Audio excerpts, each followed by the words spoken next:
Todos sabemos el impacto positivo que hábitos saludables como la alimentación, la actividad física y el ejercicio tienen en nuestra calidad de vida. Pero, ¿qué pasa cuando en pro de una buena salud caemos en los excesos? ¿Cuáles son los efectos negativos relacionados al exceso de entrenamiento? ¿Qué daños se pueden presentar cuando nos autoprescribimos una dieta o cuando se consumen sustancias prohibidas al practicar ejercicio? Hoy, en Diálogos en Confianza, los especialistas nos dirán qué significa estar en un buen estado de salud y cómo no caer en los excesos. Hola, gracias por estar con nosotros aquí en Diálogos en Confianza. Hablando de salud, el tema de hoy, la buena salud no admite excesos. Porque ¿cuánta gente conocen ustedes que se obsesiona por un ejercicio, se obsesiona por un régimen alimenticio y sin tener conciencia sobre el mismo o creyendo más bien que tienen demasiado conocimiento sobre el mismo, se acaban lastimando? Esto es lo que vamos a ver el día de hoy. Yo me acuerdo una frase que decían en mi casa cuando yo era joven de ni tanto que queme al santo y ni tanto que no lo alumbre. Entonces vamos a meternos de lleno al tema. Les voy a presentar a los especialistas que nos acompañan el día de hoy, pero antes quiero dar las gracias a nuestros intérpretes de lenguas de señas mexicana. Hoy está con nosotros Istiel Cañeda, está Alberto Mújica y también está Lía Vadillo. Ahora sí están los tres, muchas gracias. Y les presento a nuestros especialistas. En primer lugar, el doctor Germán González de la Cruz. Doctor, gracias por estar aquí con nosotros. Muchas gracias por la invitación. El doctor es médico internista y endocrinólogo. Rebeca Sánchez Arzate, bienvenida. Gracias, muy amable. Maestra en nutrición deportiva. Muchas gracias. Y el doctor Juan Manuel Huesca Ramírez. Doctor, ¿cómo está? Gracias por estar aquí con nosotros. El doctor es médico especialista en medicina del deporte, coordinador académico de la Federación Mexicana de Físico, Constructivismo y Fitness AC, integrante de la Red de Actividad de las Américas y responsable del proyecto de la actividad física de hábitos saludables, Heart Ops. Pues bueno, y Citlali, ¿cómo estás? Pepe, pues feliz de dialogar en confianza este lunes y pues obviamente con un tema tan relevante como este que vamos a tratar, porque fíjate que a mí sí me pasa, de pronto uno se quiere cuidar tanto que pues termina haciendo en exceso y decía mi mamá, el agua hasta en exceso es malo y de eso vamos a aprender. Encantada, Pepe. Perfecto, pues vamos a ver la primera cápsula que tenemos el día de hoy que dice qué significa para ti estar en buena salud y vamos a ver cuál es la realidad. Un buen estado de salud es un concepto muy amplio. En resumen, podríamos considerarlo como sentirnos plenos, sentirnos funcionales, con fortaleza y energía y en general sentirnos en bienestar y armonía. La Organización Mundial de la Salud define a la salud como un estado completo de bienestar físico, social y mental, y no solamente la ausencia de malestares o de enfermedades.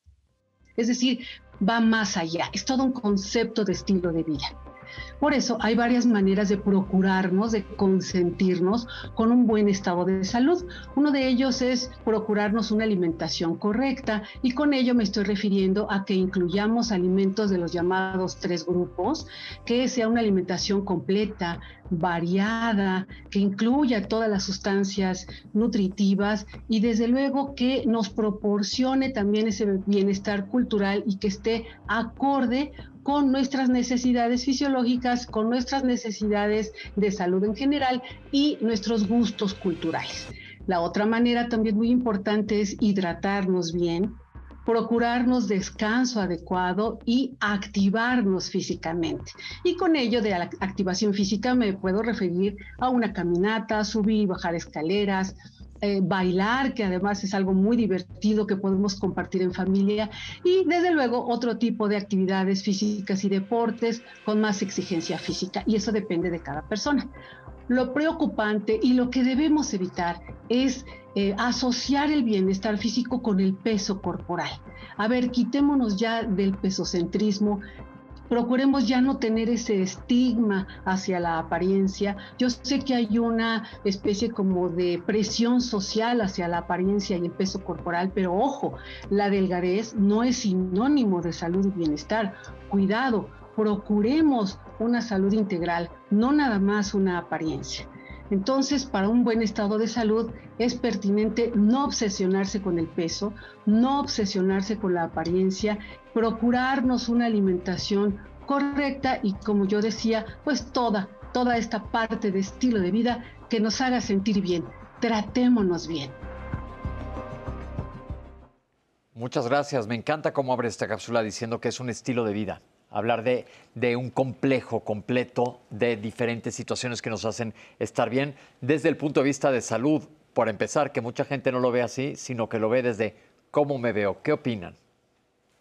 Es un punto muy importante porque justo muchos estamos centrados nada más como en el físico, ¿no? Como lo relevaron un poco en la cápsula. Y como bien dices, Pepe, o sea, realmente la salud es todo, ¿no? Estar bien de manera física, mental, emocionalmente, ¿no? Entonces, mientras podamos tener un equilibrio entre estas tres fases y cómo, pues con la alimentación balanceada, la actividad física, y pues sí, obviamente también checarnos nuestra salud, ¿no? Física como tal, con check-ups adecuados por nuestro rango de edad, por nuestros factores de riesgo, pero nunca irnos más adelantados y pedir más estudios o hacernos, de hecho, estudios que no son estudiados por algún médico internista o algún médico general que pues vaya enfocado hacia algún riesgo en específico, ¿no? Ok. ¿Algo más que quieren agregar antes de irnos al corte? Sí, yo considero que las personas no son conscientes del estado de salud, o sea, de preservar la salud. Y apuestan al fármaco cuando están enfermos, o sea, no cuidan la salud y hasta que no son diagnosticados es cuando empiezan a cuidar, más no promueven esta salud. Esto es bien importante lo que acaba de toda la doctora, pero vamos a un corte y regresamos con ustedes. No se vayan.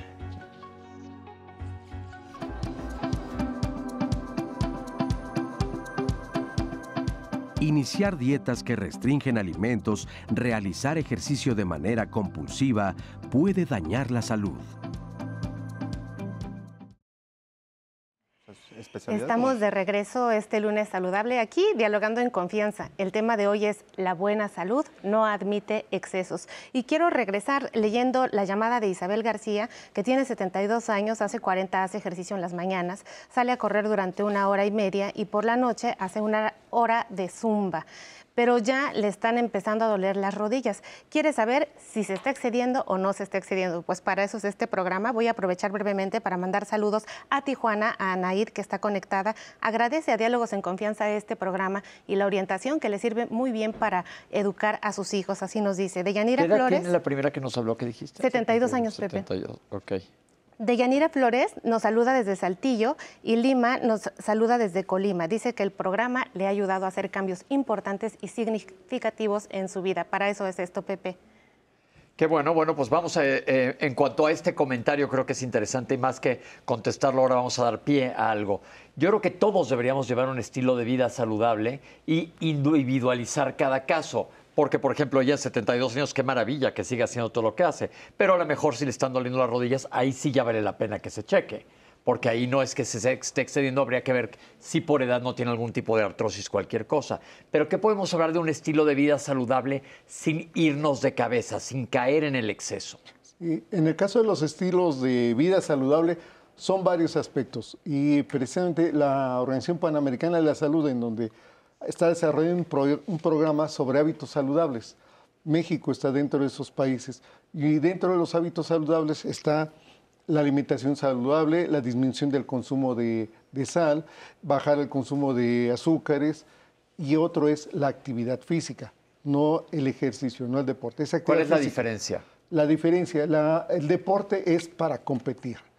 Y para competir bajo ciertas reglas, es decir, para hacer un deporte, practicar un deporte necesitas un oponente. Un ejercicio es desarrollar una habilidad o destreza, como aprender a nadar, por ejemplo, como encestar bien.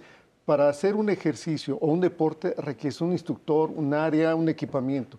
Y la actividad física es cualquier movimiento que genera un gasto de energía y es benéfico para la salud y te genera bienestar. Es por eso que la gente, con que camine un poco más, que no esté tanto tiempo sentada y sea más activa en el día, ya cuando está haciendo actividad física, aunque no tenga tiempo de ir a los gimnasios. Hay gente que puede ir 1 hora al gimnasio, pero el resto del día se la pasa sentado en el automóvil, en la oficina, y se pasa más de 15 o más horas sin moverse. Y luego van a los gimnasios y además no trabajan de manera adecuada. Entonces también necesitan una asesoría. A ver, entonces, ¿qué sería lo ideal, doctor? En el caso de la persona, por ejemplo, en la población general. La población general, primero, la población que no tiene, por ejemplo, esta persona que pudiera tener una patología, sí requiere una evaluación especial, lo mismo con un atleta, pero la población en general tiene que ser más activo, decía en la cápsula. Vaya, actividades hasta como el hecho de bailar, practicar actividades recreativas, pero recreativas de tipo físico, en donde te muevas. Ayuda en las tareas de la casa, o lavar tu auto. Esto ya es parte de la actividad física que debemos que estar haciendo diario. Evitar subir escaleras eléctricas. Por ejemplo, vemos que la gente tiene prisa en el metro y todos se forman para la escalera eléctrica y pocos se van por las escaleras normales. Entonces, la tocada es tratar de movernos lo más posible y no movernos 1 hora y pasar 15 sentados, sino que sea a lo largo del día distribuido. Y lo mismo pasa con los adultos mayores. Se recomienda que por cada 30 minutos de estar sentados hagan por lo menos 5. Y si la persona no puede moverse, como esta señora de 72 años, aunque sea sentada, puede estar haciendo movimientos. Esto en la gente de edad. Pero ¿qué pasa con la gente de oficina? También hay que recomendarle que se mueva, ¿sí? Que no esté mucho tiempo sentado en el escritorio. Perfecto. Vamos a meternos a un tema escabroso, bien interesante, y es el tema de la alimentación saludable. Aquí tenemos esta cápsula y ahorita nos van a explicar de qué se trata comer saludablemente y los excesos. Seguir una dieta sin la asesoría de un especialista en nutrición tiene varios riesgos. Cuidado. De lo que se trata es que estemos saludables y entonces si seguimos un régimen dietético sin control, sin asesoría suficiente, pues corremos el riesgo de eliminar grupos completos de alimentos, tener excesos o carencias de ciertas sustancias nutritivas, incluso se pueden desarrollar trastornos de la conducta alimentaria, se puede dañar también a nuestra microbiota intestinal y esto es muy peligroso porque recordemos que la microbiota intestinal tiene funciones de defensa, de estructura y de nutrición, entonces también debemos de procurar evitar esos daños. Hablando específicamente de algunas de las dietas de moda que se siguen sin control, están la llamada detox o detox. Esta no sirve porque nuestro cuerpo todos los días, en todo momento, realiza funciones de eliminación y de desintoxicación a través del hígado, del riñón, de la sudoración, ¿sí? la piel, y en general el hígado también constituye un órgano fundamental para desintoxicarnos. Otra dieta de moda es la llamada keto o ceto. Deben de llevar un control muy estricto con un profesional verdaderamente capacitado en ello, porque esta dieta no es para todos, ni es para seguirse toda la vida. Puede dañar tracto gastrointestinal, puede dañar gravemente, y esto se ha confirmado, su microbiota intestinal, la desequilibra. Puede dañar la función del riñón, provoca dolor de cabeza, estreñimientos, mareos, un malestar general y cuidado, no es apta para las personas con enfermedades cardíacas, ni del riñón, ni que sean diabéticos descontrolados. Yo no la recomendaría, pero si alguien quiere seguirla, pues sería nada más por un par de meses. Otra de las dietas de moda llamada de ayuno intermitente. Este también no debe de seguirse de manera libre, ¿sí? No es porque lo vi en internet y lo hago, no, cuidado. Al igual que la keto o ceto, no es para todos y no es para todo el tiempo. No es un patrón de alimentación para la vida, ¿sí? Entonces debe de llevar un control específico de un especialista en nutrición y que vigile prácticamente todos los días para evitar descompensación, para evitar por ejemplo, en paciente diabético es muy riesgoso seguir este tipo de dietas porque puede haber descompensaciones de su glucosa. En general, ¿cuál es la mejor dieta? ¿Cuál es la alimentación? Pues es aquella que está acorde con las necesidades individuales de cada persona. Es muy particular y siempre debe estar prescrita, vigilada, orientada por un profesional de la nutrición. Entonces vemos que en base a nutrición podemos comer bien, podemos comer mal o podemos comer muy mal creyendo que estamos bien. Así es, como bien lo dice la cápsula, pues ha habido la adopción de este tipo de dietas que promueven una pérdida de peso muy rápida, pero son características de que son o hipocalóricas, muy bajas en calorías para para una persona, o sea, no pueden ser generalizada para todas. Una dieta de menos de 1000 calorías no la puede llevar cualquier persona. Otras que son monótonas, que se especializan en un solo alimento, ¿no? O sea, comer un solo tipo de alimento. Es muy común la dieta de la sopa de la col por varios tiempo, entonces ahí hay la disminución del consumo de otros nutrimentos importantes. Otras que son, como lo mencionaba en la cápsula, hiperproteicas e hipergrasas, que van como la keto. Como la cetogénica o keto, ¿no? En inglés. Entonces, estas dietas sí tienen un objetivo, si está bien planificada, han sido adoptadas, por ejemplo, para generar adaptaciones en el consumo de grasas en atletas de alto rendimiento, bien planificadas, bien calculadas, especial con un solo objetivo para un atleta. Pero se ha divulgado tanto que ya la adoptan cualquier persona sin esta orientación, sin este cálculo, y por mucho tiempo, entonces va a generar este tipo de problemas gastrointestinales. Problemas gastrointestinales como severo estreñimiento por un lado, por otro lado te pega a los riñones, puedes hacer insuficiencia renal por daño proteico, y por otro lado, bueno, y eso que sobra más decirlo, no es que sea algo peligroso, pero el aliento de la gente con dieta cetogénica es un aliento terrible por los mismos cambios, que eso también es importante mencionar. Pero Sí, ¿qué claro. hay ahí al respecto, Pepe? Porque mira, por ejemplo, a mí no me gusta prescribir o compartir con mis pacientes esto de la dieta cetogénica, pero hay endocrinólogos que invitan a sus pacientes a hacer una dieta cetogénica.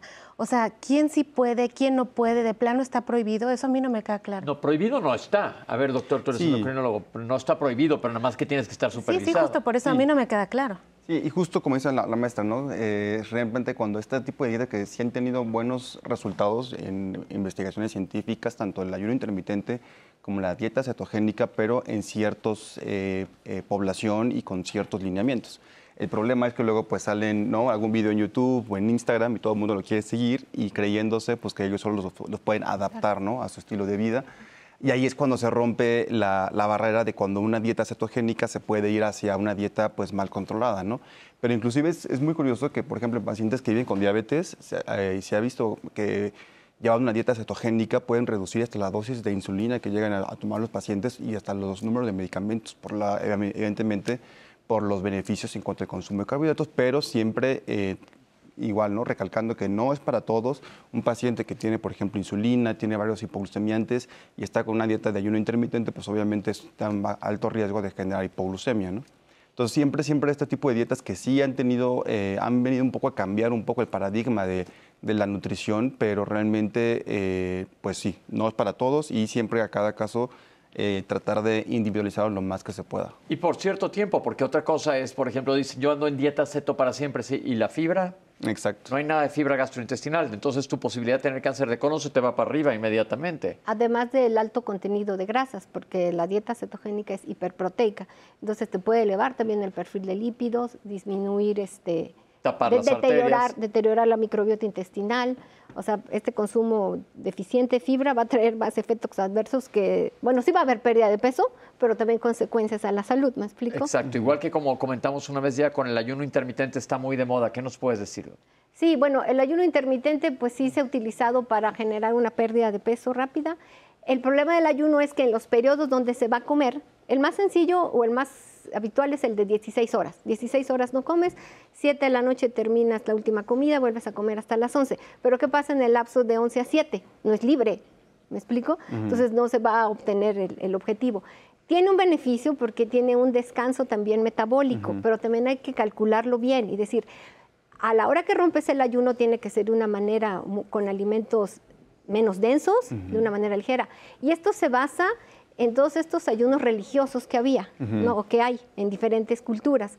De ahí empieza el ayuno, pero hay que romperlo de una manera muy ligera, si es que lo hicieras, pero no romperlo, por ejemplo, con grasa o alimentos altamente energéticos, alimentos de comida rápida. ¿Me explico? Entonces ahí está el error en cómo utilizarlo y por cuánto tiempo. Y también un poco el lenguaje que usamos, porque, por ejemplo, yo me pongo a pensar y cuando me dicen ayuno intermitente, yo pienso que no voy a comer nada. Y el ayuno sí abarca comer y estar ingiriendo ciertos líquidos. Y eso es importante en términos, ¿no? Porque la gente dice, ay, ayuno, no voy a comer 12 horas o no voy a comer 15 horas. Pero ahí ya estamos hasta hablando de semántica. Cuando ayuno implica justo no por eso tomar te nada. digo eso, Sí, o sea, exacto. yo entiendo así como que, a ver. Ingesta no calórica, ¿no? En el caso de el exceso, por ejemplo, decía dietas hiperproteicas, Algunos otros consumen dietas hiperproteicas para aumentar la masa muscular. Y de pronto vemos, y hay gente que lo hasta está prescribiendo, lo peor de todo es que hasta algunos médicos generales, no especialistas, médicos generales, lo están prescribiendo dietas sobre consumo de 4 o 5 gramos de proteína por kilo de peso, que es una Cuando barbaridad. lo normal es... Sí, es sobre 1.5 quizá en deportistas, y en deportes de alto rendimiento puede llegar un poco más. Y lo contrario, también los carbohidratos. Hay dietas, pero para esto la gente que va a consultar o va a atender a deportistas tiene que conocer las etapas de un entrenamiento, y hay una dieta que se llama en el macrociclo, y ya cerca de la competencia hay una dieta que se incrementa la carga de carbohidratos al grado que se eleva bastante, pero otra vez regresan. Sin embargo, la gente, como dice, se informan de esto y de pronto lo están queriendo hacer para todo el tiempo, y esto para aumentar la resistencia, la carga de carbohidratos se hace. Entonces yo creo que es importante que digamos con un ejemplo, por ejemplo, el plato del buen comer es una alimentación adecuada para la gran mayoría de la población. ¿Qué opina, maestra? Sí, es una guía alimentaria. Ahí lo que plantea es que son 3 grupos de alimentos y que se lo debe priorizar verduras y frutas en ese orden, no frutas y verduras, que los cereales tienen que ser integrales o lo más natural que se pueda, y tubérculos, y alimentos de origen animal de manera moderada y leguminosas. Entonces, esta guía plantea que en el plato, en el desayuno, comida y cena o en los tiempos de comida, tiene que haber al menos 3 alimentos de esos grupos. Entonces, lo ideal es ver que tu plato sea variado, ¿no? Que haya de estos 3 grupos y que esté lleno de colores. Yo lo que sugiero es que la alimentación sea lo más natural, que pienses en el proceso del alimento que estás consumiendo, que no esté sumamente industrializado, que no sea altamente energético, que sean cereales integrales, como por ejemplo todos los derivados del maíz, tortillas, masa, etcétera, etcétera. Bueno, si es nixtamalizada mejor, que sea arroz, avena, amaranto, papa, y que no esté tan procesado para disminuir la carga energética. Verduras crudas, frutas, las carnes que sean cocinadas no con aceite, fritas, que podamos regresar a estos guisados mexicanos donde eran salseados con muchas verduras, ¿no? Verdolaga, ¿quién consume verdolaga ahora? Nopales, ejotes, etcétera. Eso es una comida sana. Y ahora pasemos a otro de los excesos, porque ese es un ejemplo claro, y como se dijo al inicio de la cápsula, lo ideal es que tengas una supervisión. Nada más voy a hacer un comentario y no me dejarán mentir. Es muy válido decidir ser vegetariano o vegano, perfectamente válido, pero tienes que estar bajo supervisión, porque nos ha llegado papás que llevan a sus hijas y mi hija ya dejó de arreglar o trae una anemia terrible. ¿Por qué? Porque no están consumiendo lo que es necesario. Entonces, yo creo que algún comentario sobre los vegetarianos o veganos. Sí se puede llevar un veganismo y un vegetarianismo correctamente si se involucran muchos alimentos, nada más que como no tienen este acompañamiento, esta guía profesional, omiten muchos alimentos. Entonces, si creen que es únicamente verduras, está equivocado, porque hay oleaginosas, todo lo que no sea de origen animal, están las oleaginosas, las leguminosas, ahí, y hay una combinación de alimentos, oleaginosas o leguminosas con cereales. Entonces ahí ya completas las proteínas que te hacen falta. ¿Cuál es el déficit, el principal déficit en este tipo de planes alimentarios? Vitaminas de origen animal, vitamina D, hierro, hemático, ¿no? Ahí están las deficiencias. Sí. Complejo B. Entonces ahí se necesitaría suplementar si con la dieta no se va a conseguir. Pero ahí está ya el empero, ¿no? Porque los veganos absolutos no los van a admitir, son de origen animal.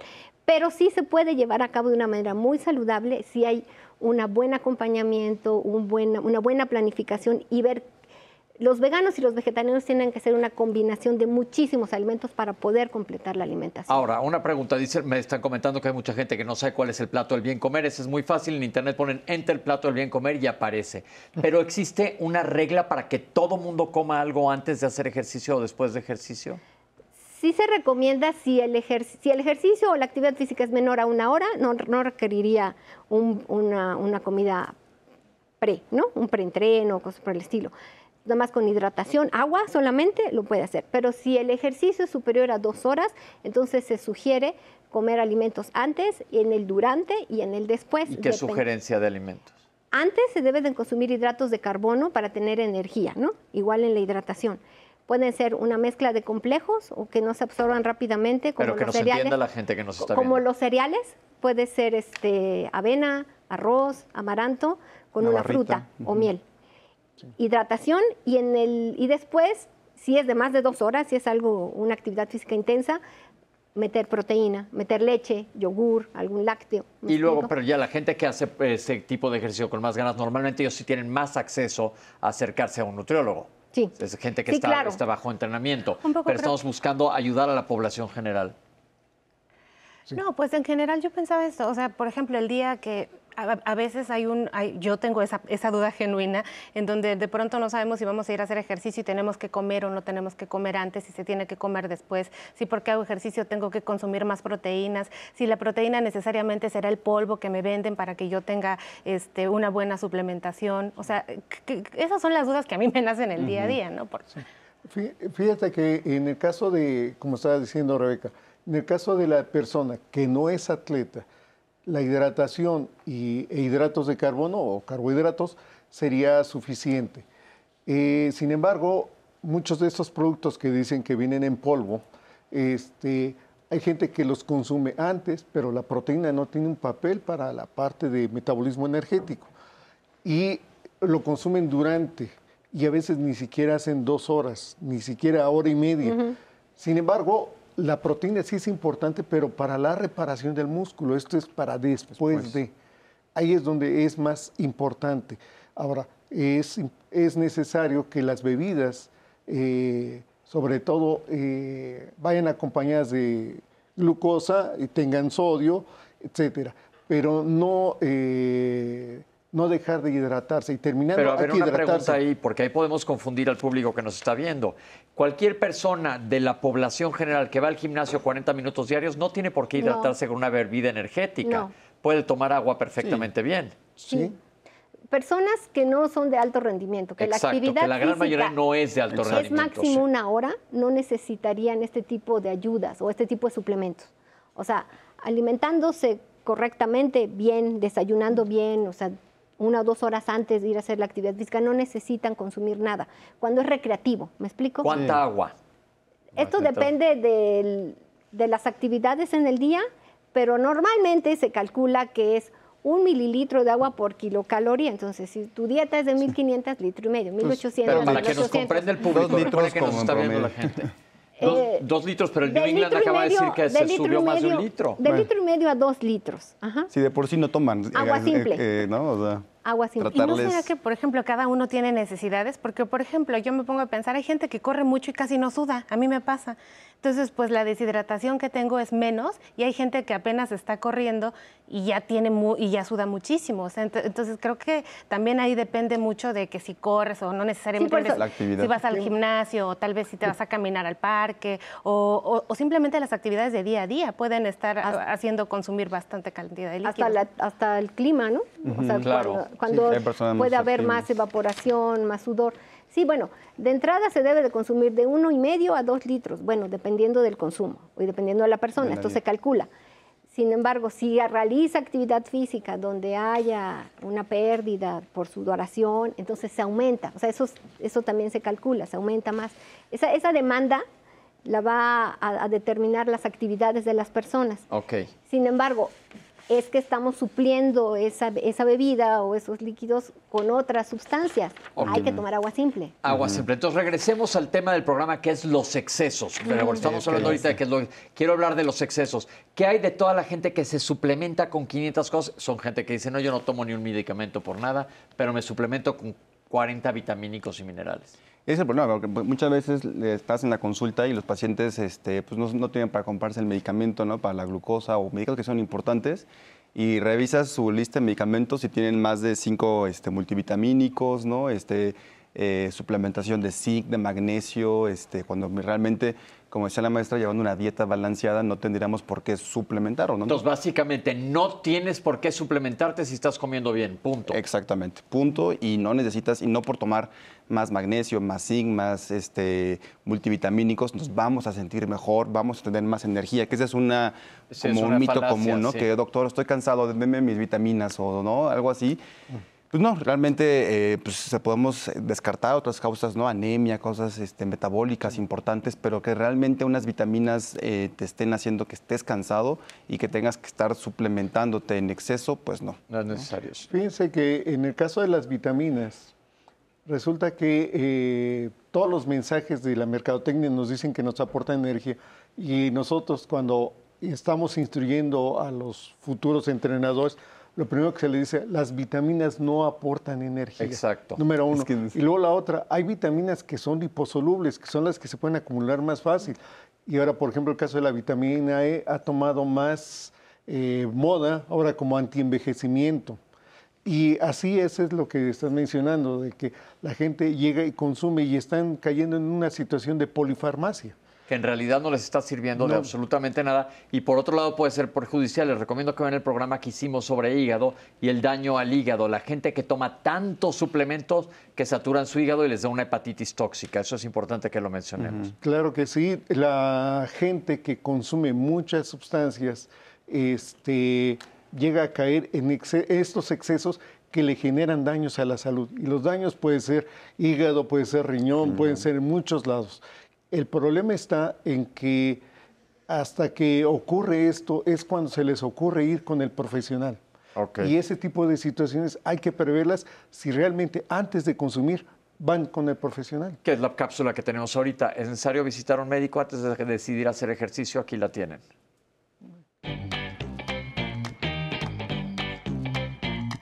Es importante consultar con un médico. Su médico primario o el internista sería la mejor persona para hacerte un chequeo general. Obviamente, si hay algún problema de una articulación, uno tiene que calentarse y preparar más para tratar de evitar las lesiones. Al final, lo importante es estar de buena salud o saber cuáles limitaciones uno tiene.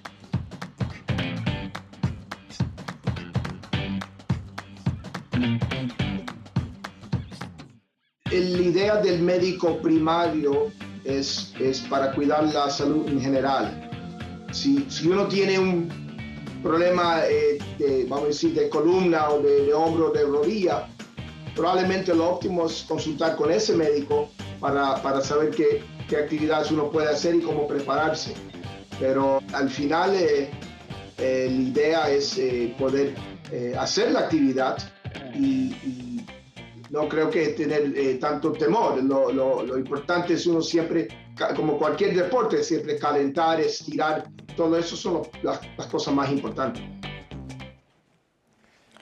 Bien, Pepe, pues voy a leer los comentarios y vamos a traer la voz del público de Diálogos en Confianza a este foro. Silvia nos dice, ella tiene 64 años, pesa 61 kilos, dice que va a Zumba, pues esto le viene bien o le viene mal, pues si se ha sentido bien pensamos que es dentro de lo normal, veamos qué le dicen los especialistas. Nos preguntan, doctores, que platiquemos sobre el plato del bien comer, que si realmente es una asesoría pues actual o es algo que ya pasó de moda o que no se aplica para todas las circunstancias. ¿Qué pueden decir un poco más acerca de esto?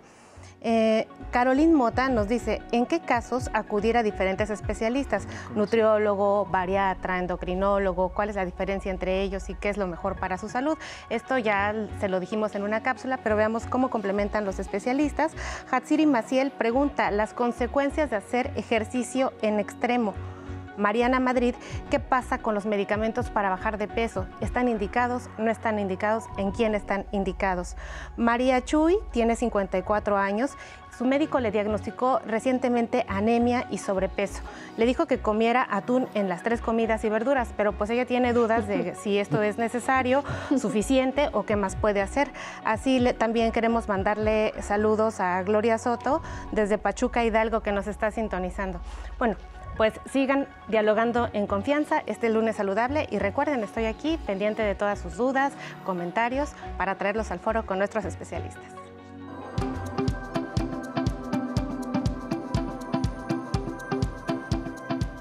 Para tener una buena salud hay que partir de buenos hábitos nutricionales.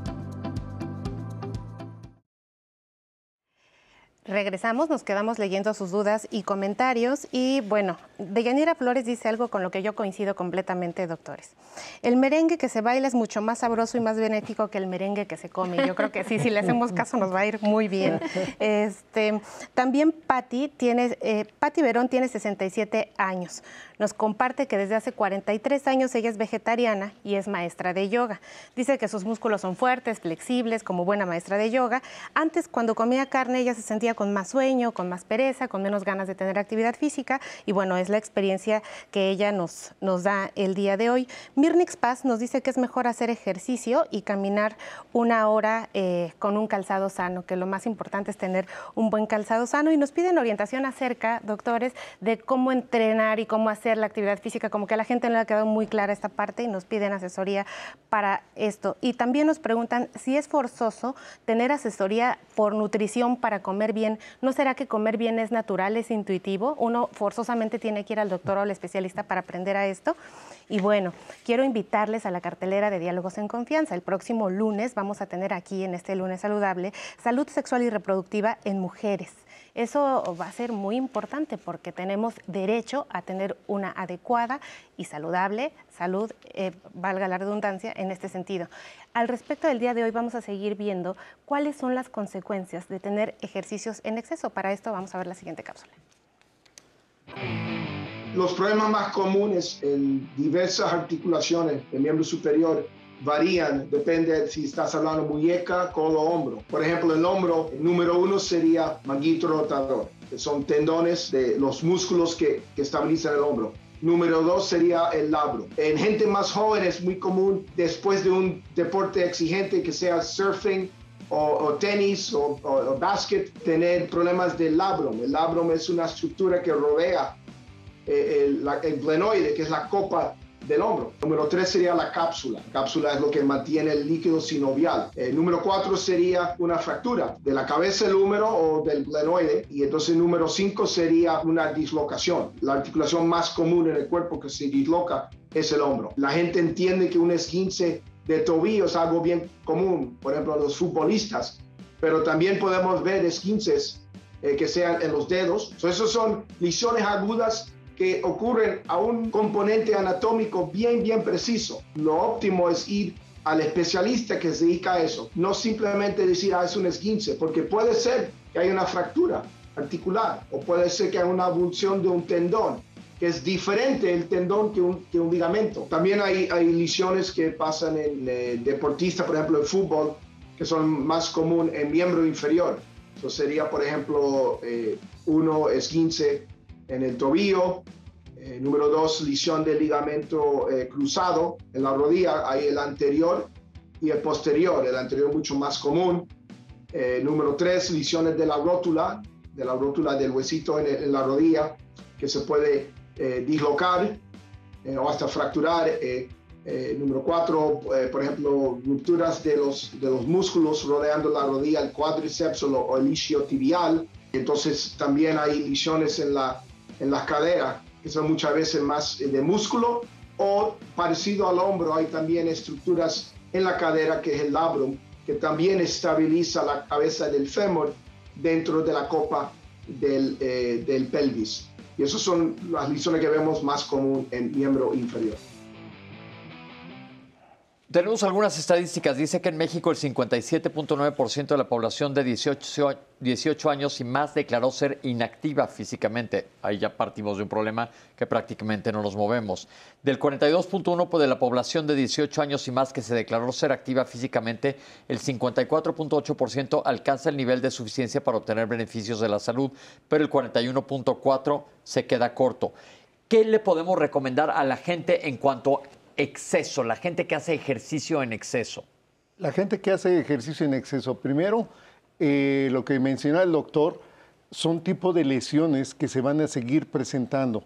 El tipo de lesiones que pueden tener conclusión en atención en hospital. Pero lo ideal es de que en el caso de esta persona que hace en exceso, pero viene la otra, la persona que no lo hace de manera adecuada, también cae en lesiones. Entonces, ¿qué le podemos decir al público? En el caso del público, primero es de que toda actividad física, primero necesita una prescripción adecuada. una prescripción adecuada y un ordenamiento. Por ejemplo, debe haber una sesión de calentamiento que permita precisamente evitar ese tipo de lesiones de articulaciones. El calentamiento deberá durar mínimo 10 minutos y lo mismo es para una persona que empieza una actividad física que para un paciente. Debe tener su sesión de trabajo con pausas, si sobre todo ha empezado, y una parte de la recuperación. Pero hay gente que llega y quiere hacer todo de inmediato, quiero ponerme fuerte, y entrenan sin calentar, levantan pesas sin calentar, y ahí vienen varias lesiones que hemos visto en las redes, cómo se lesionan a causa de que ni siquiera tienen una asesoría, ni siquiera tienen un calentamiento, medidas de seguridad adecuada, tampoco las tienen. Entonces, medidas de seguridad adecuada, asesoría. Acabamos de tener una tragedia aquí en México, una mujer que murió en el gimnasio por cargar inadecuadamente una pesa que era demasiado para ella. No está alguien ahí vigilando. Siempre hay que pedir ayuda para la gente que trabaja en un gimnasio. Y el calentamiento, que yo creo que lo subestimamos mucho. Efectivamente, hay gente que quiere llegar y hablando del principio de inmediatez, la gente quiere obtener resultados rápidos y entonces quiere llegar y empezar a trabajar cuando ni siquiera está preparada. Pero el calentamiento es para todo, incluso hasta para una sesión de Tai Chi debes tener una sesión de calentamiento. Para el paciente diabético que está haciendo una actividad física es hacer esto. Por eso era importante no confundir actividad física, ejercicio y deporte. A un diabético le dijeron, tienes que hacer deporte, ponte a correr. Y perfecto, empezó a correr y se metió en un maratón de la Ciudad de México y en el kilómetro 5 falleció. Hace como 3 años alguien falleció en el medio maratón de la Ciudad de México. O sea, es lo que pasa. Cuando gente que sin tener una asesoría, una prescripción adecuada y un seguimiento, porque la otra es cómo va evolucionando. Y si le voy a prescribir, al igual que los medicamentos, tengo que ir dosificando la actividad física en cada persona. Si no lo hago, estoy cayendo en hacer de manera desinformada este tipo de eventos que me pueden conducir a lesiones o enfermedades, no nada más lesiones, sino enfermedades. Ok, perfecto. Tenemos esta otra cápsula. Vamos a seguir hablando de cuando caemos en el exceso. Vamos a verla. El uso de medicamentos esteroides anabólicos en la gente de alto rendimiento, en la población deportiva de alto rendimiento, es prácticamente el mismo que en la gente de mediano rendimiento y si acaso un poco menor que en la población a la que llamaremos normal. Nosotros creemos que el uso está un poco más extendido del que debiera ser adecuadamente regulado. Cuando leemos las series de reportes podemos ver que inclusive hay documentos que han comprobado que hasta el 14% de sus atletas utilizan esteroides. Pero imagínate, no solamente es el 14%, sino que puede elevarse hasta el 30%. El uso de medicamentos esteroideos tiene efectos negativos en nuestra salud. ¿Qué es lo que sucede con la población que lo utiliza? Podemos dividir el efecto en 2 grandes grupos. Por supuesto, el efecto de corto plazo que ocurre cuando el atleta lo está utilizando, prácticamente en el momento, en los siguientes días, y los efectos de largo plazo que comentaremos más adelante. En el corto plazo, el atleta va a notar un gran empuje de energía. Sin embargo, este empuje de energía que da justamente el esteroide puede provocar principalmente 2 cosas muy importantes en la salud. En primer lugar, eleva mucho la frecuencia cardíaca, que es el número de veces que late el corazón por minuto. Y este latido tan aumentado por minuto puede poner en riesgo justamente al músculo cardíaco. En la fase aguda puede sufrir una crisis hipertensiva que ni siquiera se va a dar cuenta. Recordemos que suelen ser silentes este tipo de cuestiones y provocar un daño inclusive en el cerebro, en órganos como en los riñones y por supuesto nuevamente en el corazón. ¿Qué es lo que sucede con el hígado? Fundamentalmente sufre una inflamación crónica al tratar de eliminar toda la parte nociva, toda la parte que no es adecuada para el cuerpo, intenta eliminarla a través de las células que lo conforman, que son conocidas como hepatocitos, las células del hígado. Se inflaman crónicamente, sufren cambios metabólicos muy internos dentro de sus células, por supuesto, y eso puede provocar 2 grandes cosas. En primer lugar, hígado graso, un hígado que tiene depósitos de grasa donde no deben tenerlos y que por supuesto van a hacer que funcione cada vez menos. Puede provocar también insuficiencia hepática, un grado diverso de falta de función del hígado que puede evolucionar incluso hacia la cirrosis hepática. En el momento en que el atleta haya decidido utilizar por alguna razón precompetitiva, formativa e inclusive de salud, algún esteroide anabólico, se aconseja por supuesto que lo haga a través del equipo interdisciplinario, que lo vigile su médico de confianza, que lo vigile el cardiólogo, que lo vigile por supuesto un endocrinólogo, un fisiólogo del deporte, médicos del deporte, que se haga estrictamente bajo la vigilancia y por el mínimo plazo posible. Pues aquí nos metemos a un tema más escabroso, el uso de esteroides anabólicos, y normalmente si usted ve la estética de los años 70 ha cambiado totalmente con lo que se ve uno ahora en los anuncios de televisión, en películas, etcétera. En los 70 veías a Tarzán de los monos, alguien que era atlético, porque se aventaba de una liana y peleaba con un león. Y ahora todos parecen superhéroes. Y esto mucho tiene que ver con el uso y abuso de esteroides anabólicos, que psicológicamente te exige que tengas que tener un cuerpo así, cuando estamos viendo que los esteroides anabólicos normalmente son prescritos por entrenadores de gimnasio, no por médicos. Y las dosis en las que se prescriben son dosis muchas veces mucho más alto de lo que es una indicación terapéutica. ¿Qué nos puede decir además de lo que nos acaba de comentar el doctor Trinidad de los esteroides? Sí, realmente los esteroides, pues, así como tienen beneficios en ciertas patologías y enfermedades o para algún propósito en particular, pues también tienen muchos puntos negativos, ¿no? Y más como cuando comentas, Pepe, que pues son dosis suprafisiológicas o que no están bajo alguna vigilancia médica, prescripción. Ahí es cuando empezamos a ver problemas. Y yo he visto en mi consulta pacientes con problemas graves por uso de esteroides anabólicos a largo plazo. Y pueden ser, les comentaba que pueden haber efectos en cualquier órgano y sistema del cuerpo, ¿no? O sea, desde cambios en la piel, a nivel metabólico, con problemas de hipertensión, de diabetes, osteoporosis, hepatitis, problemas neoplásicos a nivel del hígado. ¿Qué quiere decir problemas neoplásicos? Sí, hay algunas asociaciones con tumoraciones, cáncer específicamente hepatocelular. Y alguien que pues si no se le advierte a esto al paciente que apenas lo va a comenzar, ¿no? De que si lo lleva usando de una manera excesiva y sin vigilancia, pues todo lo que le puede pasar, ¿no? Yo creo que es una gran responsabilidad de nosotros como médicos al momento de prescribir a un paciente algún tipo de anabólico para algún tipo de actividad física, pues siempre que esté bien prescrito, dosis, tiempos, para evitar estas consecuencias a largo plazo. Pero no hay una indicación médica aprobada por las guías clínicas para el uso de esteroides en plan de aumentar masa muscular para ejercicio. Están indicados en otras situaciones como en caquexia, por ejemplo, cuando la gente ha tenido una enfermedad muy grave que lo devasta y tiene consumo de sus propios músculos, etcétera, pero no para uso recreativo en un gimnasio. Y lo peor es que antes eran los esteroides y ahorita estamos viendo mucho uso de hormona del crecimiento. No sé si tenían como conocimiento de eso en pacientes, en deportistas, y igual, o sea, la hormona de crecimiento a uso prolongado también puede causar problemas metabólicos, diabetes, hipertensión, dislipidemias.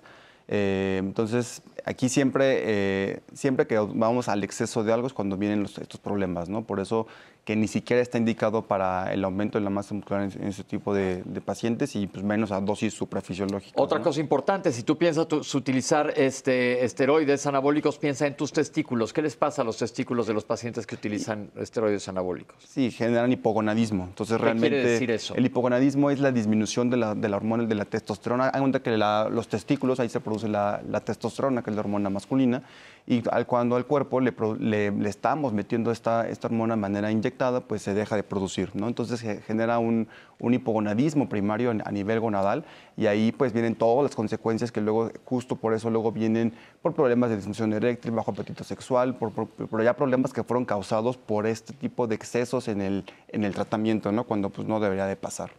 Pierden elasticidad en tendones. Si tú ves a uno de los fisicoculturistas del gimnasio, estas personas que se ven enormes, tratar de hacer, por ejemplo, una clase de yoga, no hay manera. O sea, pierden totalmente la movilidad también, la elasticidad, etcétera. Algo iba a comentar, doctor. Sí, la flexibilidad obviamente va a bajar porque cuando disminuye la masa muscular va a disminuir la flexibilidad. Pero aquí aumenta la masa muscular. Aumenta la masa muscular a tal grado que hay físico-constructivistas que incluso no se pueden hacer un sándwich así, de la masa que tiene. Pero hablando del tipo de cáncer, el cáncer de próstata, algunos cánceres que son dependientes de hormonas y resulta que te estás poniendo derivados de hormonas. En el caso de la prohibición de los consumos, La Agencia Mundial Antidopaje lo tiene muy claro. Y no solamente esteroides, sino las sustancias número 1 se llaman agentes anabolizantes. Y aquí incluye esteroides anabólicos androgénicos, que es el nombre correcto, esteroides anabólicos androgénicos y agentes anabolizantes, en donde entra el clenbuterol. ¿Qué es eso? El clenbuterol es una sustancia que utilizamos para abrir los bronquios. Para el asma, por ejemplo. Para el asma, por ejemplo. Sin embargo, tiene un efecto secundario en donde se retiene más agua, se retiene proteínas y aumenta la musculación. En muchos lugares lo venden como quemador de grasas. Sin embargo, esto se utiliza también en el caso para que el ganado aumente su volumen. Y es el problema del consumo de carne de res. El carne de res e hígado de res. Puede ser peligroso. Ha habido muchos casos de atletas con clenbuterol, no por medicamentos, sino por consumir carne.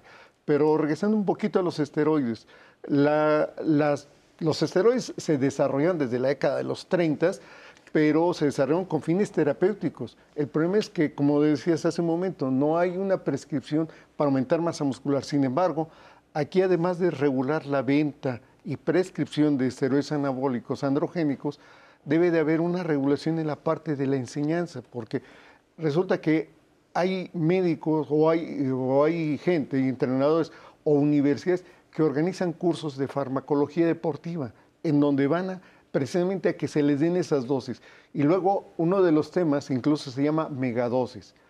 En un estudio que estuve dirigiendo encontré que la dosis terapéutica, por ejemplo, de un esteroide como la nandrolona, cuando se interrogó a gente que consume ciclos, que le llaman ciclos, pueden ser inyectados, tomados, resulta que consumen 5 o 7 veces más que la dosis.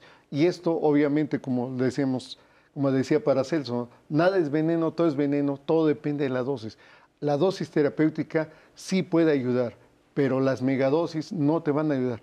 Y lamentablemente eso lo tenemos hasta en la automedicación.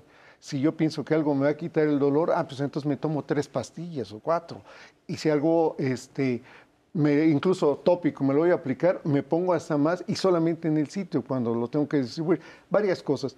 Pero el problema es de que son esteroides anabólicos, agentes anabolizantes, son hormonas y hay precursores hormonales. Hay algo que se llama los SARMs, que también se utilizan mucho. ¿Los qué, doctor? SARMs, que son sustancias que se utilizan, que actúan sobre los receptores de la hormona de la testosterona y tienen muchísimos efectos, igual que los esteroides anabólicos androgénicos. Y los efectos pueden ser, como decía hace un momento, disminución del tamaño testicular, disminución de la función de los espermatozoides, azospermia, y en el caso de las mujeres ocurre lo contrario, se produce hipertrofia de clítoris, es decir, el crecimiento del clítoris 3 veces más.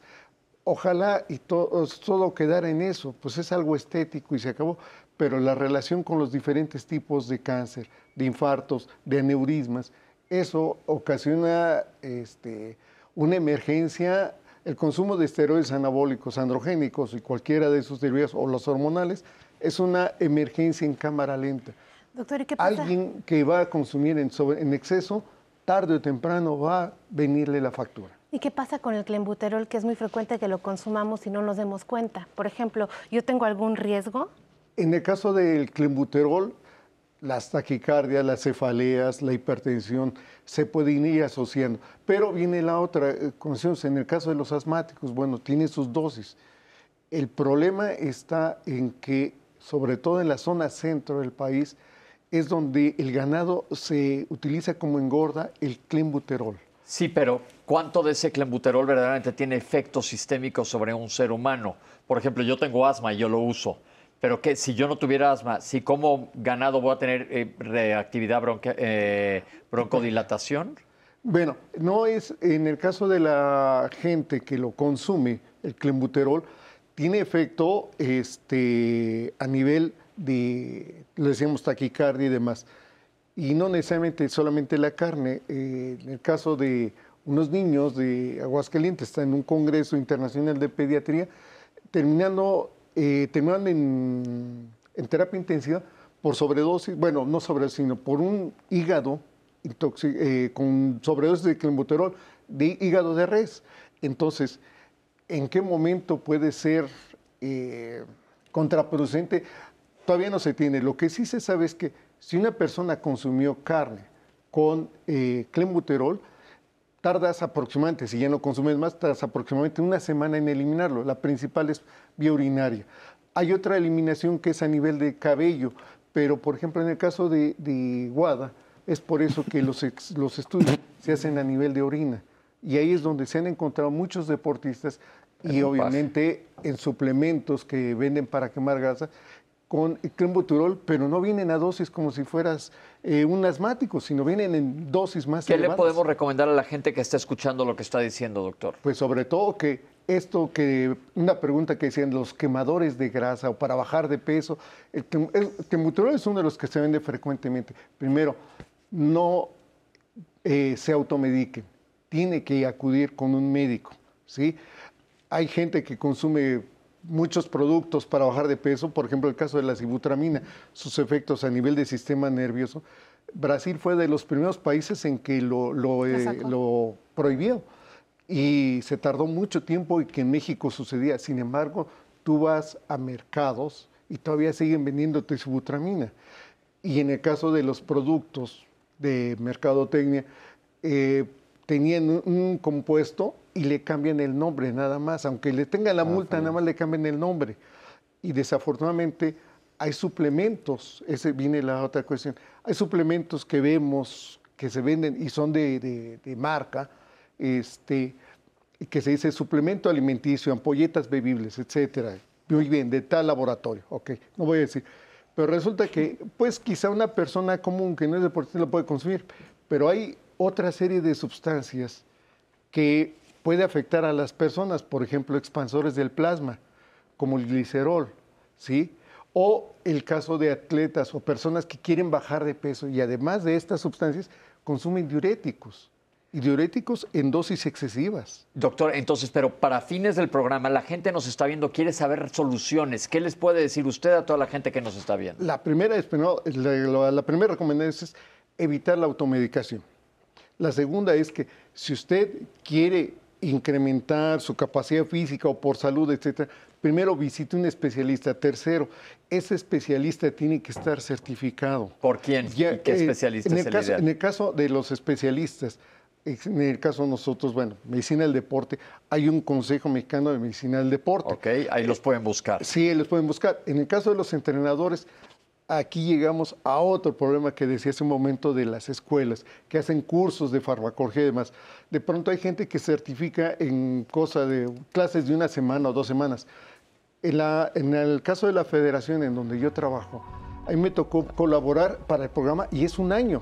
Y es un año y lleva diferentes áreas, incluyendo los temas de responsabilidad, temas de aspecto legal, pero también de primeros auxilios, por lo que pasó con esta chica. Entonces, básicamente, lo que tienes que hacer es, si quieres empezar a hacer ejercicio, antes de tomar cualquier cosa, consulta con tu médico. ¿Quieres un médico del deporte? Métete a la página del Consejo Mexicano o Asociación Mexicana de Medicina del Deporte. Sí, ahí puedes buscar en tu zona qué médico está por ahí y esos médicos están certificados y siempre recomendamos aquí que vayan con personas que estén certificadas. ¿Qué quiere decir esto? Que la persona está continuamente estudiando para poder darte un consejo adecuadamente y sepas qué es lo que es ideal para ti, porque estamos hablando de generalidades, pero a mí no me pueden recomendar qué debo hacer si voy a ir a jugar béisbol, si no me gusta el béisbol, si yo prefiero meterme a la alberca a nadar. Para cada quien es diferente. Y en cuanto a la dieta, siempre tener una supervisión nutriológica. Vamos a regresar a preguntar qué problemas endocrinológicos tendemos a ver con este tipo de pacientes y en excesos. Pero no se vayan, estamos totalmente en vivo aquí en Diálogos en Confianza.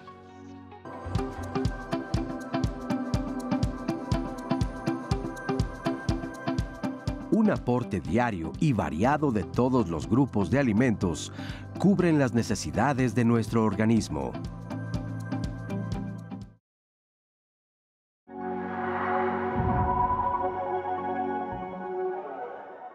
La salud es todo, ¿no? Estar bien de manera física, mental, emocionalmente, ¿no?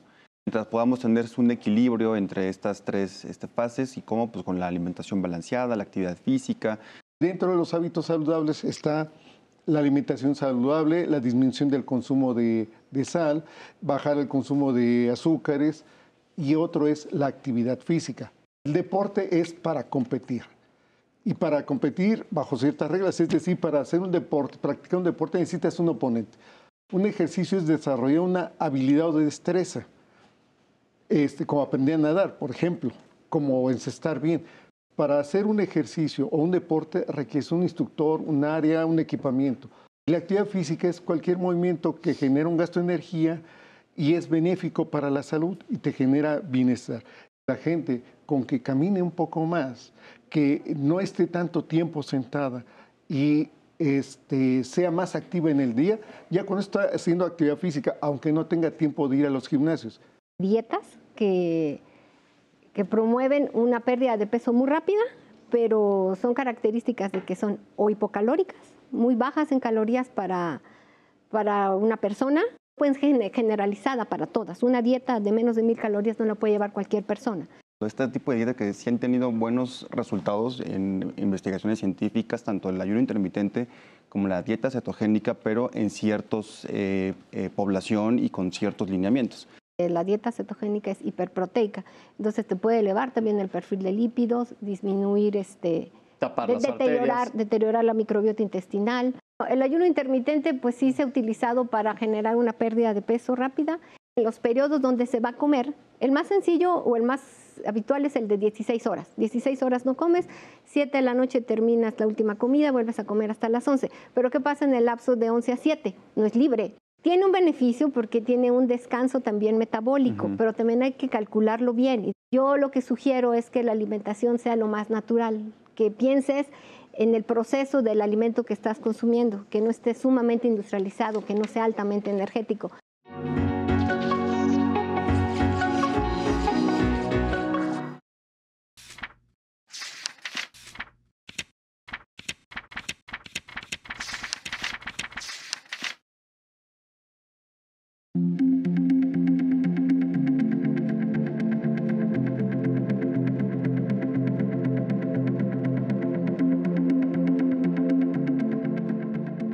Cuando hablamos de enfermedades raras, nos referimos a la prevalencia. Son enfermedades raras porque son de baja prevalencia.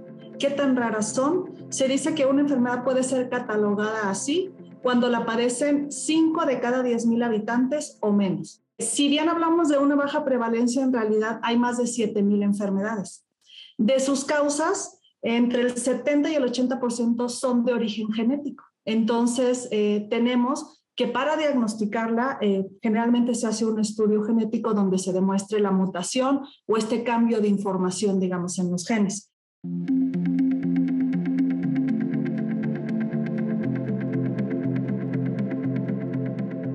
¿Qué nos puede hacer sospechar de una enfermedad rara? Estas enfermedades tienden a afectar más de un órgano y tienden a tener muchas manifestaciones. Entonces, lo primero es ver qué le está pasando al niño, y digo al niño o a la niña porque más del 50% empiezan en la infancia. Entonces hay que ver qué síntomas tiene, si estos síntomas son muy variados, pensar que puede ser una misma causa lo que está ocasionando todo el cuadro clínico, eso es lo primero, y también hacer un estudio de la familia, es decir, como más del 70% son de origen genético, es muy probable que uno o más familiares estén también afectados. Casi todas estas enfermedades requieren un equipo multidisciplinario, además de un especialista, para darles una atención integral.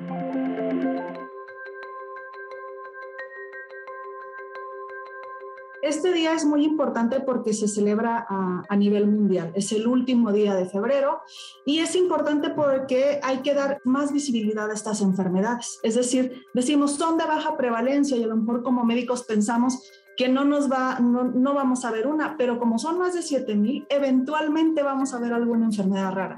Entonces hay que hacer conciencia de que estas enfermedades existen, que podemos verlas en el consultorio, que además solo el 5% de ellas tienen tratamiento específico, entonces que todos, tanto como industria farmacéutica, gobierno, profesionales de la salud, pacientes, tenemos que buscar más y mejores soluciones para estos pacientes. Por eso hay un Día Mundial, porque se requieren esfuerzos para darle la mejor atención al paciente.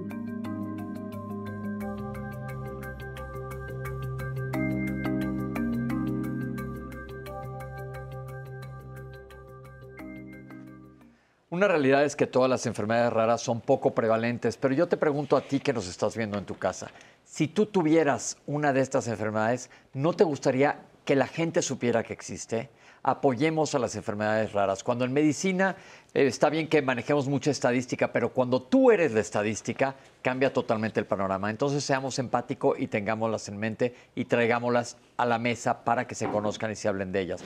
Un abrazo a todas las personas que tienen alguna enfermedad rara y a todas las fundaciones y asociaciones que las apoyan. Seguimos nosotros hablando de excesos de ejercicio. ¿Y tienes comentarios, Citlali? Así es, Pepe, y mucha reflexión del público, y la verdad que yo también estoy muy reflexiva porque parece que esto de los excesos y de querer tener buena salud se asocia más como a una cultura de belleza, como una cultura de bienestar, como una forma impuesta de salud, de bienestar, y también pues en ese sentido se sacrifica mucho la salud y también ver que la población tiene miedo, o sea, los comentarios que nos están mandando es gente que tiene miedo a enfermarse y por eso se suplementa muchísimo, por eso hace mucho ejercicio y de pronto termina enfermándose. En ese sentido, el público que nos acompañó el día de hoy pues está agradeciendo estas recomendaciones que les han dado, doctores. Y bien, Pepe, pues te voy a decir los comentarios. Tenemos a Milena Santana, que nos dice que le encanta el programa. Milena, nos encanta que te encante el programa. También tenemos a Manuel Jesús Navarrete y nos pregunta, ¿por qué creen, doctores, que la población de México tiene mala alimentación? Rosaura Sánchez nos pregunta dice que ella tiene sobrepeso de 20 kilos y a consecuencia de eso tiene varices, entre otras cosas. ¿Se puede revertir? ¿No se puede revertir? ¿Qué pueden decirle a Rosaura con ese sobrepeso importante como ella lo menciona? Karina nos dice, ¿por qué la mayor parte de la población tiene sobrepeso u obesidad? AIX dice que siente que hay muchos pretextos para no comer saludable. Dice que a veces es falta de tiempo o a veces lo asocia al costo y nos dice que prevenir es la clave y que no siempre es fácil hacer lo que se tiene que hacer y no tener un resultado pues tan inmediato como regularmente nosotros lo esperamos. Conrado Huatulco dice actividad física, comida natural, agua simple y esto es lo más adecuado que tenemos que hacer. Nos comparte su testimonio Rosaura y dice, bueno, pues es bueno utilizar o no utilizar Saxenda. ¿Qué hay con los medicamentos anorexigénicos y quién los tiene que usar? ¿Se deben o no se deben de usar? Cris Hernández, ¿cuáles son los esteroides? No nos han quedado muy claro. ¿Es lo mismo que utilizar proteína? Espinosa de los Montes nos dice, lo único malo es que los médicos también hacen mucha polifarmacia. Por ejemplo, nos dice en el IMSS, los médicos no van a la consulta de nutrición y no termina con muchas medicinas. Y ese es un problema real, Pepe, que ojalá nos diera un poco de tiempo de traer a la mesa, porque los médicos prescribimos cosas que los pacientes no necesitan. Y es común ver a los pacientes salir de la consulta con complejo B, con ácido fólico, etcétera, etcétera, que regularmente pues, no les van a hacer mayor beneficio a su salud. Silvia Romero, de 64 años, dice que tiene hipotiroidismo y tiene mucha pérdida de masa muscular. ¿Qué se puede hacer para que estas personas recuperen masa muscular sin caer en los excesos de proteínas y qué estrategias pueden utilizar? Brenda Naranjo nos pregunta si es bueno comer frutas como primer alimento del día. Y en las llamadas tenemos a Pepe Romero, que también hace una reflexión sobre el deporte en la vida diaria y nos dice, bueno, es que cualquier producto, ya sea ovolácteo, líquido, lo que usted haga que le provoque mayor desgaste de lo normal, le va a traer como consecuencia una enfermedad. Todo en exceso daña y nos habla sobre la vigorexia. Dice, bueno, empiezas a hacer ejercicio y después consumes muchísimas cosas, se empieza a dañar el cuerpo y no estás teniendo un beneficio. Gracias, Pepe Romero, por esta reflexión. Lourdes Escobar les pregunta sobre el plato de buen comer, ¿solamente es para el desayuno, la comida o la cena o en qué momento lo escojo? Por otra parte, tenemos a María de la Luz, que nos dice que su nieta tiene 11 años de edad. La niña prácticamente tiene problemas para memorizar, no lee bien, le cuesta trabajo aprender. Ella le ha comprado un suplemento que se llama Sucrolito. ¿Qué le dicen acerca de esto? Catalina Reyes compró un suplemento que tiene colágeno, cartílago de tiburón, perejil. Ella convive con diabetes e hipertensión y quiere saber si este suplemento le puede ayudar. Isabel dice, ¿qué opinan acerca del uso de la metformina? Esta es pregunta para nuestro endocrinólogo. ¿En qué personas, en las personas que no tienen diabetes y que lo utilizan para bajar de peso? Puesto que su doctor se la ha recetado para que se la tome una vez por día después de la comida y quiere saber si esto está bien o está mal. ¿Qué le puede decir el endocrinólogo? ¿Y qué opinión tienen de la creatina? Pregunta de Lili Ayala en las llamadas, Pepe. Ok, doctores, vamos a empezar a contestar las llamadas antes de que se nos acabe el programa. Les encargo ahí, nos echen unas respuestas breves y concisas para que la gente la salga de dudas. Una mujer de 74 años a 61, tiene años haciendo zumba. Y el plato del bien comer nos pregunta, ¿sigue de moda? ¿Sigue funcionando? El plato del bien comer es lo correcto, es bien de correcto, no bueno de sabroso. Plato del bien comer es una guía alimentaria y es normativa. Está plasmada o planteada en la 043. Pero entonces sí es vigente. Es vigente. Okay. Entonces es una guía alimentaria que indica o que le refiere a las personas con imágenes que debe contener su plato o su comida. O sea, ahí te está diciendo que debes incluir al menos 3 alimentos de los 3 grupos de cada tiempo de comida. Entonces sí aplica para el desayuno, comida y cena. O sea, que no únicamente sean cereales, que no sea únicamente fruta, sino que vaya combinándose. ¿Con qué especialista ir si quiero empezar a ir a hacer ejercicio? Ya lo comentó el doctor, es la Federación Mexicana de Medicina Deportiva. Sí, la Federación Mexicana de Medicina Deportiva, y en el caso de los entrenadores, porque también los entrenadores también tienen que tener su certificación, le decimos a partir de la Federación Mexicana de Físico-Constructivismo y Fitness. Estas certificaciones, por ejemplo, es todo un año y además tienen que hacer exámenes. No hay gente que certifica sin nada más pagar y ya recibo mi título.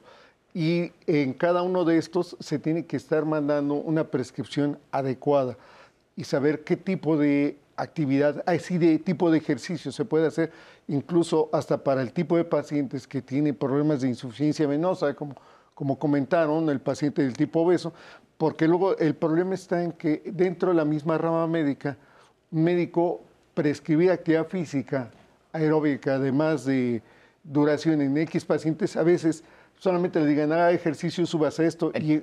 Pero, entonces, la cosa es ir con el médico, idealmente un especialista, pero un médico general lo puede ver.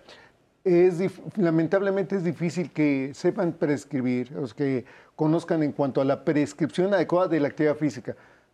Ese es mi punto de vista, porque hay que decir cuántos días a la semana, a qué intensidad, qué tipo de ejercicio. Pero el certificado médico para realizar actividades físicas, por lo general, lo emite un médico general. Puede ser que el médico general dé ciertas recomendaciones, pero si el paciente, si es la población general, además quiere mejorar en otro aspecto, sí, obviamente sí requiere la asistencia de un médico especialista. Perfecto. ¿Los medicamentos para bajar de peso son buenos? Sí, son buenos siempre y cuando sean, estemos en la línea correcta, ¿no? Como comentaron del Saxenda, que es un excelente medicamento para manejo de la obesidad y sus comorbilidades, ¿no? Resistencia a la insulina, diabetes, problemas ateroscleróticos, aguas, porque hay en farmacias hay productos para bajar de peso que sí son mezclas, ¿no? Que pueden llegar a ser peligrosas con hormonas tiroideas. Entonces, nuevamente, no se automediquen. No se automediquen, sí hay medicamentos, porque la obesidad como tal es una enfermedad crónica, se vive con obesidad y es una enfermedad que se tiene que tratar a largo plazo. Entonces, hay medicamentos, pero aguas. Okay. Yo además quisiera agregar ahí que no solamente el medicamento, que tiene que venir acompañado de cambio en el estilo de vida. Claro, o sea, no el medicamento va a ser la solución cuando no se han cambiado todos esos hábitos. Ok. Tengo anemia y sobrepeso y me mandaron comer mucho atún. Habría que ver qué tipo de anemia tiene. Si hicimos un programa sobre anemias, existe una gran cantidad, pero no le veo pies o cabeza a esto. Pues sí, que ver el tipo de anemia, y si es por falta de hierro, lo que tiene que comer son carnes rojas. Hígado debería comer, pero bueno, con esto de que ya está muy tóxico por el clenbuterol, entonces suplementar también con sulfato. Pero habría que ver, en su caso hay que individualizarlo y ver qué es lo que tiene. Cuidado, también el atún ahora está cargado de mercurio. No se sabe. Tengo 67 años de ser vegetariano y me ha ido muy bien. Felicidades, qué bueno, pero ya se dijo, idealmente estar supervisado. Comer bien es natural. Lo que hemos hecho es aprender a comer mal. Sí. Eso es totalmente de acuerdo, sí. Entonces, por eso es recomendable hablar con un nutriólogo para que nos regrese a nuestras bases. ¿Qué opinan de las cremas quemagrasas? ¿Cremas? Para quemar grasa. Es que eso no existe, ¿no? Las cremas quemagrasas, o le llaman agentes rubefacientes en el medio. Son todos aquellos sustancias tópicas que aumentan la temperatura y creen que por el hecho de aumentar la temperatura ya van a quemar la grasa. Entonces no sirven. No sirven. Okay, definitivo. perfecto. Vaya, si una marca comercial que es para los pulmones, para que se llama Big Vaporub, vaya, podría ser algo similar. Estos productos, estos jabones que vendían para quemar la grasa, lo que producían era ese efecto. Aumentaba la temperatura, un efecto termogénico, pero aumentar la temperatura no. Ok, vamos a seguirle que hay muchas preguntas. A mí me mandó mi entrenador del gimnasio esteroides, pero de marca veterinaria. Si esto es algo común. Sí, hay esteroides que se mandan, bueno, no voy a decir el nombre, pero que se utiliza en ganado equino. Entonces, lo ideal es que no lo hagan, cuidado. No. La respuesta es no. Ninguno. Ok, yo usé ciclos en el pasado. ¿Cómo asegurarme que no tengo daño por ellos? Pues quizá una revisión hormonal sería que vaya con un suficiente, endocrinólogo. por ejemplo, un perfil hormonal completo, podemos darnos cuenta si hay algún problema a largo plazo. Yo no puedo subir de peso, ya pasé como por 6 nutriólogos. ¿Debo consumir más proteína o qué hago? ¿Hay personas que son así? Sí. Hay que ver también el perfil tiroideo, si no es que está normal. Que esté normal. Y también aceptar la constitución que uno tiene, ¿no? A veces hay personas que tienen una constitución muy delgada y que siempre serán así, y personas que de plano no pueden. Okay. Hacer una evaluación completa nutricional y ver si por ahí no va el problema, ¿no? Okay. Y alimentación. ¿Los esteroides pueden cambiar el carácter? Sí, definitivo, cambian el carácter, se vuelven más violentos, pero también está el otro caso que cuando se acaban los ciclos hay un proceso depresivo y está el caso de un chico en Estados Unidos de 17 años que después de su ciclo se suicidó. Actualmente su padre dirige una fundación que está en contra de los esteroides anabólicos androgénicos. Ok. Leí que debo de tomar más de 3 litros de agua. Esto probablemente es en relación al artículo que acaba de salir hace menos de un mes en New England. Yo creo que dependiendo de sus actividades, ¿no? No es como que algo en general para todos, dependiendo de tu actividad del día y, ¿no? Sí, yo quisiera comentar, dependiendo si es un deportista de resistencia, un deportista de resistencia pierde 1,5 litros por hora. Por hora. Y hace poco un corredor, Germán Silva, que corrió de Tijuana hasta Tulum diario. Entonces, pues obviamente... No creo que ese es el caso de todo el mundo. No sé, hablando de los extremos, pero obviamente él no va a toma mucho más de 3 litros de agua. Sigamos, porque todavía faltan muchos. ¿Qué alimento debo de comer después de hacer ejercicio? Yo voy a nadar. Tiene que ser cereales, frutas y proteína. Perfecto. Entonces, ¿ya nunca se debe de comer carne después de lo que acaba de decir del medicamento con el que está contaminada? Mira, el caso del consumo de carne de res ya lo tiene que regular el aspecto de las autoridades. Pero, o sea, sí puedes seguir consumiendo carne de res, no hay que satanizarlo. Pero en el caso de los deportistas, porque puede ser que vengan con cantidades muy bajas. Doctor, esto es público general. ¿Qué le contestamos al público general? Sí, la condición es de que no puedes, o incluso hasta el consumo de carne de res no se recomienda toda la semana. Tiene que ser nada más determinado número de días. Esto sí se debe de hacer. Okay. Y alternado con otras fuentes de proteína. ¿Ser vegano causa anemia y por qué? Por la deficiencia en el consumo de carnes de vitamina del complejo B, puede ser una anemia por esto, vitamina D y hierro. Perfecto. ¿La glucosamina es mala? Pues la glucosamina como tal, en dosis terapéuticas no es mala. Ok. ¿La creatina es mala? La creatina solamente se utiliza en deportes de velocidad y resistencia, pero otra vez tiene que prescribirse adecuadamente porque sobredosis de la creatina número 1 se elimina por riñón como creatinina. Y otra es de que puede llegar a producir fascículas, temblones musculares y otra serie de problemas en, otra vez, dosis excesivas. Ok, tengo 20 kilos de más y varices, ¿qué hago? Seguramente por el exceso de grasa visceral, del peso, con una terapia enfocada en la pérdida de peso, con la alimentación, ejercicio, algún fármaco que te ayude a la resistencia a la insulina y demás, se podría bajar de peso y mejora mucho, además que también algún problema local, ¿no? A nivel de las varices. Perfecto. ¿Los esteroides y las proteínas son lo mismo? No. No, definitivo, no son lo mismo. Profundamente. Debido a costo y tiempo, nuestra población come muy mal. No, esto es una falacia y ya lo hemos visto aquí en Diálogos. Pueden ver el programa del Bien Comer. Sabemos que por la misma cantidad se puede comer adecuadamente. Es una falacia eso no existe. ¿Por qué hay tanto sobrepeso y obesidad en nuestro país? Porque primero se ha propuesto, la sociedad se ha vuelto más inactiva físicamente. Desde 1988, el índice de masa corporal en la población mexicana se ha ido incrementando un poco más, sobre todo en las mujeres. En el caso del colesterol, a partir del 2000, estas son cifras de la Secretaría de Salud ante la OMS. En el caso de la glucosa, hombres y mujeres van a la par, pero en la publicación que decía hace rato el 2019 y de Lancet de 2018, las mujeres tienden más a este tipo de Pero y esto problemas. es mucho por las adopciones que hemos hecho a dietas diferentes que no son las ideales. Nos pregunta si la pérdida de masa muscular por hipotiroidismo se puede recuperar. Sí, y seguramente si tu perfil tiroideo está bien controlado, no es por el hipotiroidismo, habrá que ver tus fuentes de proteínas y demás, pero se puede recuperar. Perfecto, nos quedan solo unos minutos. Los adictos a veces reemplazan su adicción por ejercicio. Esto también es real. Claro. También se ha visto. ¿Qué quiere decir vigorexia? En el caso de la vigorexia es una creencia exagerada hacia cierto tipo de medicamentos y es el sujeto que, aunque esté musculoso, siempre se va a ver delgado. Lo mismo que pasa con las anoréxicas. Ya están obesas y siempre se van a ver delgadas. Okay. Y el caso de la ortorexia, que es otro, es cuando le das propiedades exageradas a un solo medicamento. Perfecto. A un solo alimento, perdón. Yo estoy tomando suplemento de colágeno, perejil y aleta de tiburón para diabetes. ¿Sirve? No, indudablemente no. Y por favor, tire su dinero a la basura. Tire su dinero mejor en sus fármacos y en su dieta. Sucrolito para una niña que no está aprendiendo adecuadamente tampoco. Mejor llévenla con el especialista que le digan qué es lo que está pasando. Exacto. Uso de metformina para pacientes que no viven con diabetes. Seguramente si tienes resistencia a la insulina es un excelente medicamento. Ok, básicamente se nos acabaron. Contesté varias preguntas en una sola. Les quiero agradecer a los especialistas que nos han acompañado el día de hoy aquí. Citlali, Pepe, como mil siempre. gracias. Gracias. A nuestros intérpretes, muchísimas gracias por estar con nosotros.